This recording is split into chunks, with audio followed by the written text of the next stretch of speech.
Buenos días, hermanos.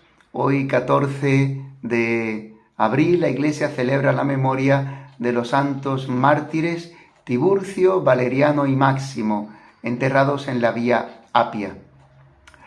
El relato de estos martirios se sitúa en el 229. Algunas fuentes lo sitúan durante la persecución de Diocleciano, final del siglo III, incluso algunos en el principio del siglo IV. No se sabe exactamente la fecha. Las persecuciones anticristianas arreciaban. El edicto de Constantino sobre la libertad de culto está todavía muy lejos, a un siglo de distancia. En este contexto viven en Roma los tres mártires que recordamos hoy. Su veneración estaba ya muy viva en el siglo V y su historia se transmite por varias fuentes. La más completa son el Pasio de Santa Cecilia y el Martirologio Jerominiano, traducido más tarde al Martirologio Romano, que se sigue utilizando hoy en día. La historia comienza con Valeriano, un noble romano nacido en el 177, que después se casará con Santa Cecilia, también ella hija de padres patricios de alto rango. Aunque provenía de una familia pagana, Cecilia se hizo discípula de Jesús desde muy joven y sin darlo a conocer, vivió en comunión con Jesucristo en una oración continua y en el ejercicio de las virtudes. También se consagró a Él en el secreto de su corazón. Así, el día de su matrimonio con Valeriano, le reveló este voto. Ninguna mano profana puede tocarme, porque un ángel me protege, le dijo. Si me respetas, Él te amará como me ama a mí.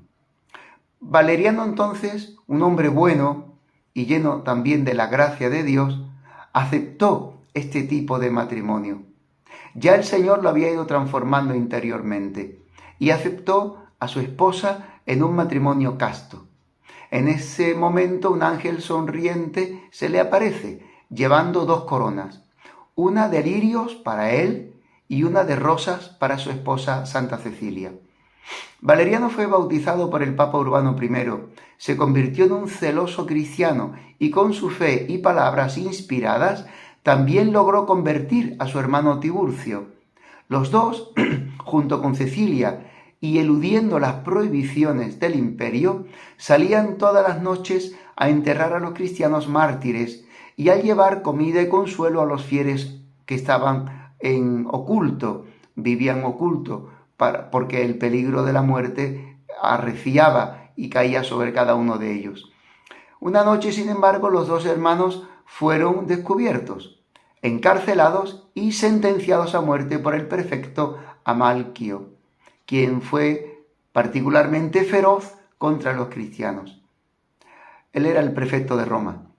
Antes de la ejecución, Cecilia fue a visitarlos a la cárcel y los animó a enfrentar con fe y tenacidad, con valentía, tal prueba, incluso la extrema que fue la del martirio.